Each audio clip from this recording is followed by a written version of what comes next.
Welcome back, guys. Today we're gonna see how to blow rings underwater. Firstly, dive to your desired depth.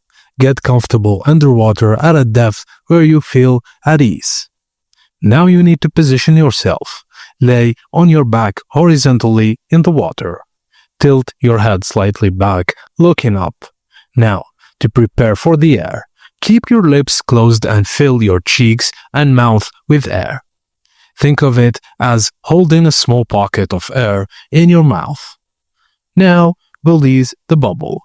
Say the word pop in a Scottish accent underwater. Don't force the air out and let the air naturally escape as you say pop in a relaxed manner.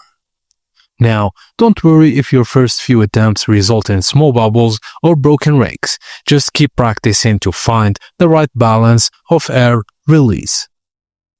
Once you've mastered it, give yourself a high five. And that's it, guys. Thank you for watching, and please don't forget to like and subscribe for more.